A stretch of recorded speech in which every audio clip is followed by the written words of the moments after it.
Good morning, Fairlawn Ambulance Corps, and welcome back to episode 9. This time we'll be talking about heat emergencies. As usual, take a few minutes to read the disclaimer.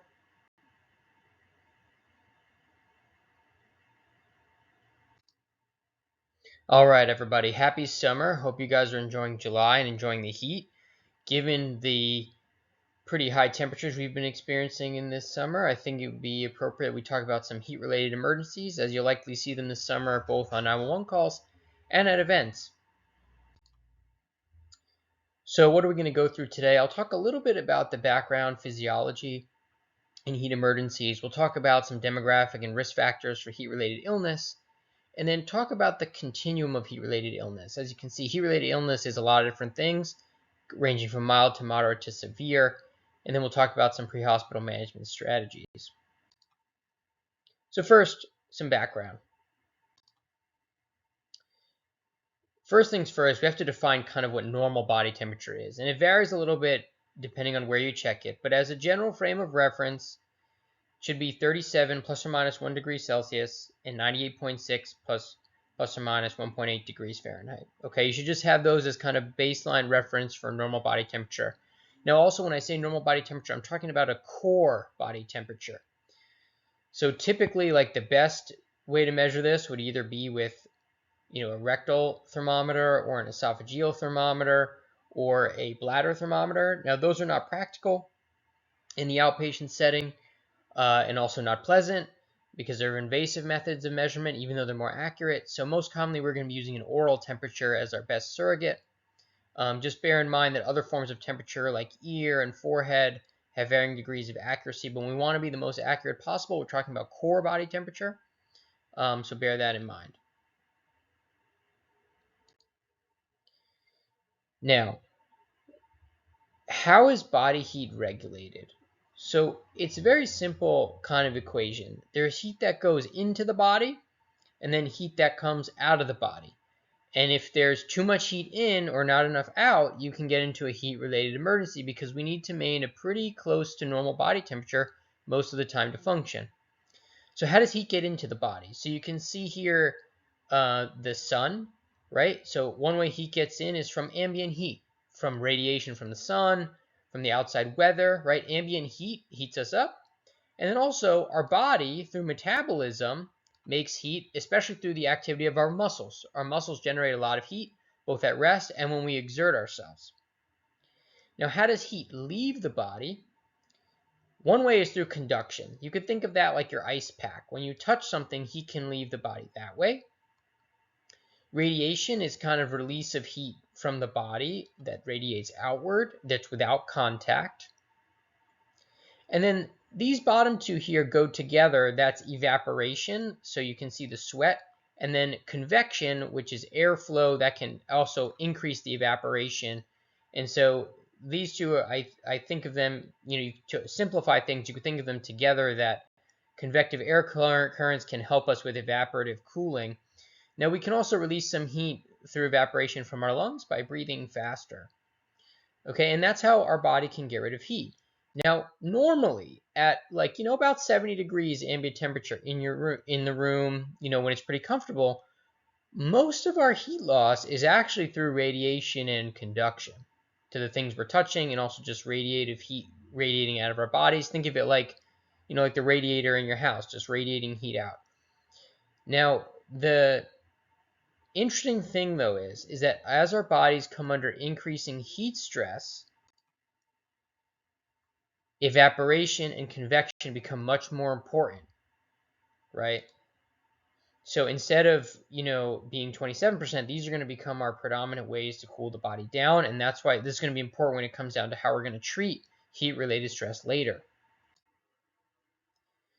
Now, our bodies are pretty amazing. So we actually have a lot of different mechanisms to release heat.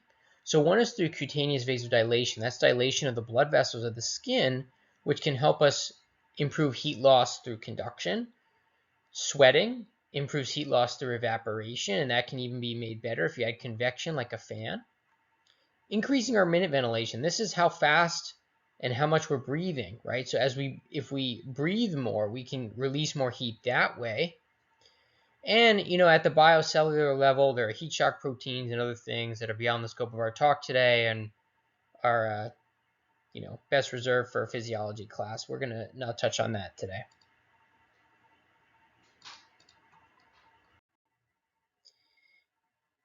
Okay, so next up, we're going to talk about who's at risk for heat-related illness.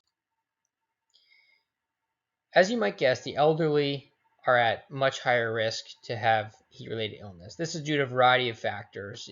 In addition to just general frailty that comes with age, they're often on medications that impair some of the body's ability to release heat. Especially, I want to call your attention to anticholinergic medications. These are things like Benadryl, some psych medicines. They actually stop your ability to sweat as much, and that can actually really impair your ability to cool down. I've seen at many concerts and things in the summer, people on these medications can't sweat enough, and they often get heat-related illness. Okay, obesity also impairs your ability to get rid of heat. And then these three are more at risk mainly because of the environments they work in, and also they're undergoing significant exertion.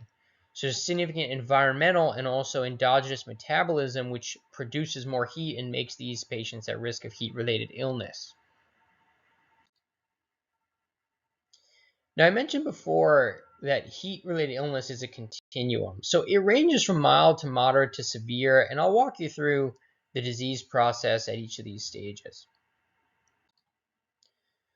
So to talk about mild to moderate disease, so one of the most mildest forms is actually heat rash. You can see a photo of it here. It's itchy, it's red. It typically occurs when there's a lot of sweat on the skin and it starts to clog up the sweat glands.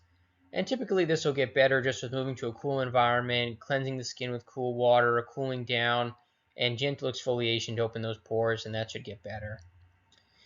Heat edema, remember I said that your body will vasodilate, meaning it'll make the blood vessels bigger near the skin, and that can lead to edema. This typically goes away again with moving to a cool environment. You can elevate the affected extremities that are swollen, and that can help with that. Now, heat cramps and heat tetany are interesting. These are severe muscle cramps. Heat cramps are typically involving the skeletal muscle, like your quads or large muscle groups, and that involves or that has to do with usually people being outside in the heat, drinking hypotonic fluids like water, such as something that doesn't have a lot of sodium or potassium. And that can lead to basically an electrolyte imbalance, low sodium, and that can lead to cramping. Typically, heat cramping will get better with moving to a cool environment, rehydration with an electrolyte drink, such as Gatorade or Powerade or some other similar drink, and rest. Removing clothing can also help. If it's constricting, can also help cool down. And heat tetany is another type of muscle cramp, but this can actually be in other muscle cramps. It can even somewhat dangerously involve the larynx, and vocal cords can even spasm. And you can also get spasm in your wrists. Heat tetany is usually caused by a little bit of a different mechanism. That's why I mentioned it. It's a little bit separate. So remember I said before that when you get hot, your minute ventilation increases, right? Our breathing rate increases. And as you hyperventilate, trying to get rid of heat, you can create a state of respiratory alkalosis, meaning that the pH level is off. And that can lead to cramps in the hands and wrists and those type of spasms. And again, this gets better with moving to a cool environment, cooling off. If the patient can tolerate oral fluids are good, especially things that have electrolyte in them. But if they do have laryngospasm or something like that, you don't want to give them anything by mouth. But if it's their hand or their wrist and they can take some fluids, fluids are going to be good as long as the patient's awake, alert, has good swallowing, and is able to tolerate PO.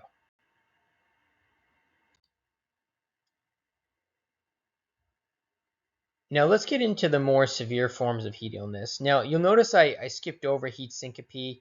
I think syncope merits a topic all onto its own, and so I'll probably make a separate video on that. But just know in general, the treatment for that is going to be moving to a cool environment and fluids, and they may need IV fluids. But I'll probably make a separate video entirely about syncope because I think that's a more complicated topic. Now, for the severe forms of heat-related illness. So heat exhaustion is the first phase, and there's a substantial overlap between heat exhaustion and heat stroke. Heat exhaustion typically is going to be a core body temperature of under 40 or 104, although that's not a hard rule. The key thing about this is that there are systemic symptoms, okay? And you can see them here. Fatigue, malaise, headache, dizziness. They are still sweating, although that's not a hard and fast reliable indicator. They are nauseous and vomiting, so nausea and vomiting, and that just makes the cycle even worse because they're getting more dehydrated, okay? They can start to get volume depleted and get hypotension and tachycardia and start to look like they have shock. And then they can start to get some cerebral symptoms. And notice I put confusion in red here because once you start to get confused, this is starting to get into heat stroke, okay? Now, sometimes the confusion is very mild and the patient can be moved to a cool environment and this goes away very quickly. But the key differentiator between heat stroke and heat exhaustion is central nervous system dysfunction. This means that you're starting to have brain symptoms, altered mental status, seizures, coma, okay? And in these situations, you're going to need ALS because these patients not only need to be cooled, they're also going to need IV fluids and they may need anti-seizure medications, okay? So key thing, heat stroke is everything that heat exhaustion is plus central nervous system dysfunction, okay? Now, how are we going to manage all these heat emergencies? So in general, the good thing about this is the management is going to be similar in the pre-hospital setting for most of these. So 1, move to a cool environment like an air-conditioned ambulance. 2, use conduction, such as with ice packs, to help cool the patient. And you can do this by putting them in the axilla or the groin, and that can really help cool you down. And 3, take advantage of evaporation and convection. So those are wet towels and fans. Fanning the patient, spraying with a mister with tepid water can help to cool the patient down rapidly. Now you may read in some textbooks that ice water immersion is a good technique for cooling the patient. While this technique does work, I have several reservations about it in the pre-hospital setting. Is 1, if you dunk the patient in an ice bath, it's hard to get IV access. So if they need IV fluids, it's really difficult to get that. 2, if they start to get heat stroke and get altered in a coma, you don't want an altered, confused patient in a tub of water due to the drowning risk and airway risk. So it can be a really challenging method to use. Now, that being said, I have seen some concerts and sports events with big ice buckets, ice baths there. And under carefully supervised conditions, it can be an effective technique. But just keep in mind that it's going to cause issues with potentially airway management and IV access if the patient really has heat stroke.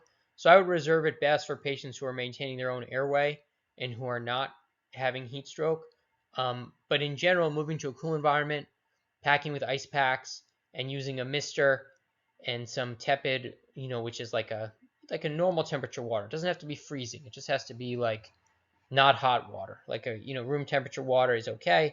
Mister, fans, ice packs, moving into the air conditioner, and transporting to the hospital are going to be your friends here. Okay.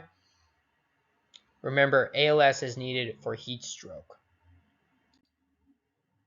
These are some of the references from today's lecture. As always, feel free to comment, reach out with any questions, and I'll see you guys on the next one.